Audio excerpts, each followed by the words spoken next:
Welcome back. Coming up on 647, if you're just waking up with us this morning, we've been following breaking news all morning long.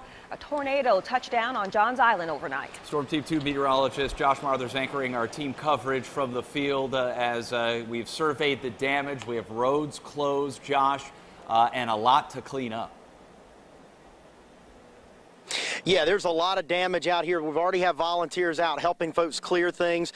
The neighborhood, we're in the Summer Trees neighborhood over on Johns Island, and it's just starting to come alive. You can see folks starting to come out of their homes, trying to get a grasp of what's going on out here. The tree that you see behind me was uprooted. If you were joining us a few minutes ago, I was standing over here by the root ball of this tree here at the corner of the main entrance into the Summer Trees neighborhood, and I can tell you there are a lot. It is a fitting name because there are a ton of trees in this neighborhood, and I would say that a lot of them are either severely damaged or completely destroyed this morning.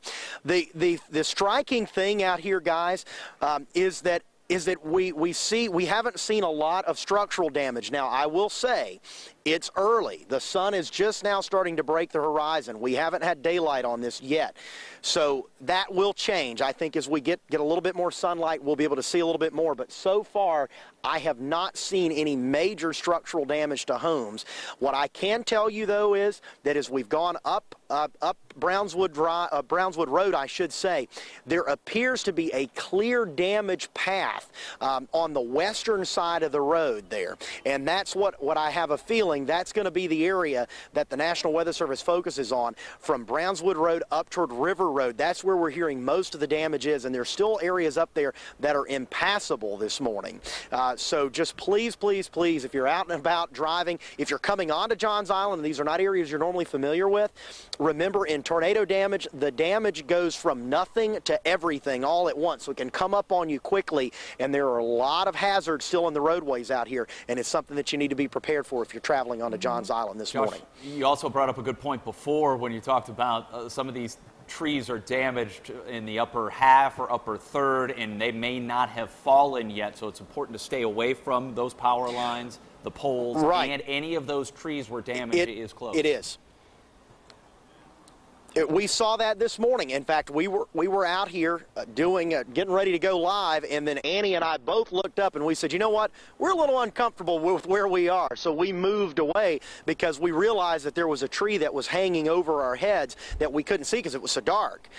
So those are things that you need to be watching out for. And that's a lesson that we learned a lot of times in the upstate of South Carolina. We get the ice storms, and a lot of folks are injured or properties damaged from leftover debris that falls from above from trees that didn't make it all the way to the ground. So that's something to keep an eye on as we go through the morning, definitely. All right, thank you, Josh. And we're still monitoring power outages this morning. We're trying to figure out exactly how many people are without power on Johns Island this morning. We did talk to the school district earlier this morning, spokesperson Erica Taylor, and she tells us the schools in that area, the schools in the area where the tornado touched down, which are St. John's High School and Angel Oak Elementary, that they do have power this morning. So the schools are open this morning, and just a matter of transferring those students to school, and of course the school buses will have to take alternative routes. Before we get over to Kyle, I want to reset things for those of you who are just waking up, because a lot of you, your alarms are just going off. This tornado touching down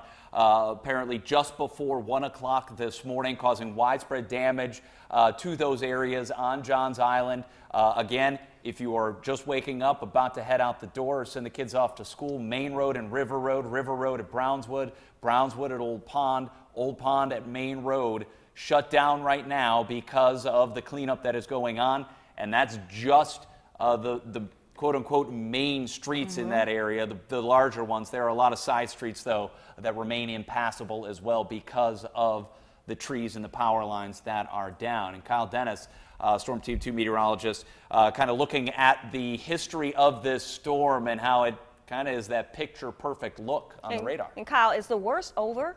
Absolutely, Octavia. That's the best news this morning. Of course, we're still looking at finding out all the damage that occurred on Johns Island, and like Josh said, when the sun comes up, it will really tell the story. This is the storm. This is around 12:45 in the morning, so 12:45. This is the storm that produced the tornado on the south side. Notice this right here, this hook where it bends around.